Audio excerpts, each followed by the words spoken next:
The inner workings of US diplomacy are being put on display for the world to see, thanks to whistleblower website WikiLeaks. Thousands of communiques reveal often damning opinions on host countries.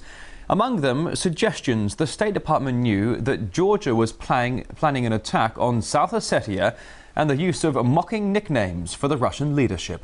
The Kremlin says it is paying no attention to the leaks and hopes it won't damage relations with the US.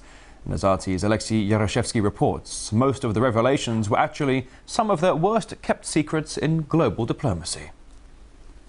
We understand that this is only a first part of almost 250,000 documents to be published by the controversial website WikiLeaks, and it may seem sensational to some, the facts which are listed in these documents, and maybe jeopardizing the reputation of American diplomacy as a whole. But to many experts, these new revelations by the website is not something completely new and is not something completely unexpected. In fact, many experts say that these facts are something many journalists and politicians have always known about, and it just needed an official proof, which was found in the form of these publications by the website.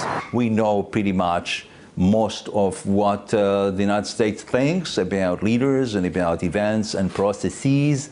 The embarrassing thing would be simply to see it in print on official documents. Well, to summarize what the WikiLeaks website had to say this time is many different issues, many different new facts about the way the American diplomacy has been behaving in the last several years. In particular, the plans to spy on UN top officials during the UN General Assembly, to wiretap their phones and acquire their fingerprints and credit card numbers. Also, a discreet support of the Kurdish party in Turkey, despite it had been never openly admitted that the support was there, and that in fact, Washington has been Turkey's very strong ally. So this is somehow a betrayal of its very close ally, according to the website.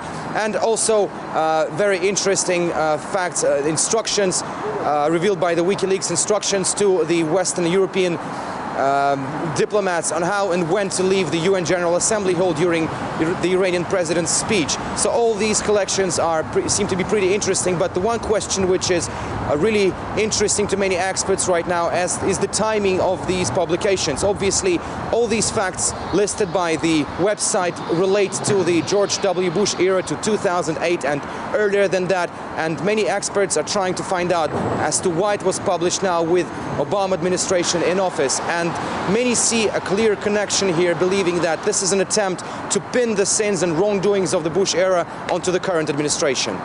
As I understand, the Obama administration is supposed to pay the bills of the last administration, because some documents are dated back to the year 2004, 2005. So I personally have a feeling that this is ongoing attack on President Obama, which started not today and which aims not to allow him to be re-elected. Some of the information by the website was distributed exclusively to the Ruski Reporter, or the Russian Reporter magazine, and it is a really interesting information in that sense, that it is related to the 2008 South Ossetian conflict.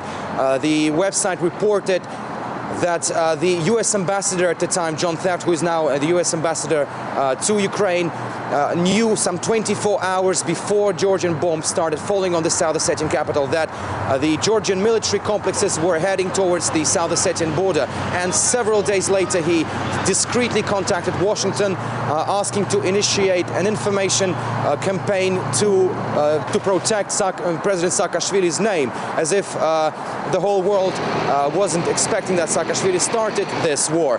And also we know, according to this information from the website, that several countries, including the Baltic states and Poland, they knew about the fact that Saakashvili was the one who started this attack on South Ossetia, but they still went on to protect Georgia and officially support the country in that war.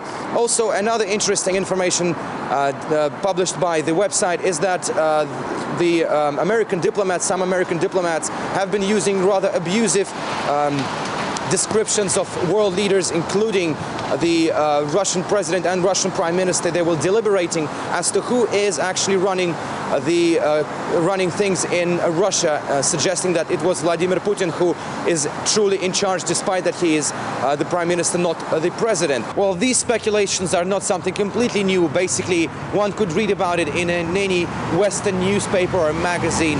And besides these talks, these conversations were taking place in the George W. Bush era in 2008 and earlier than that. So now, as long as we have this reset of relations between Moscow and Washington, maybe the opinions among the US diplomats are now different. But indeed, we have to see what the reaction of the US diplomats on those revealings by the WikiLeaks will be. RT's Alexei Yaroshevsky reporting there. Well, the chief editor of Russian Reporter magazine says that WikiLeaks could never have happened without people inside the government wanting the information exposed. These leaks would never have happened if not for the number of insiders who are ready to leak this information. It looks like it's linked to the wars in Iraq and Afghanistan, when officers understood that they are working for a not exactly fair business, and this moral decay inside the Pentagon caused these leaks. The main thing this leak has done is break the illusion that the State Department has everything under control. There have been exposed mechanisms, not secret but quite simple and cynical. Partners of the US will be more careful now. It's another sign that the US is no longer dominating the world.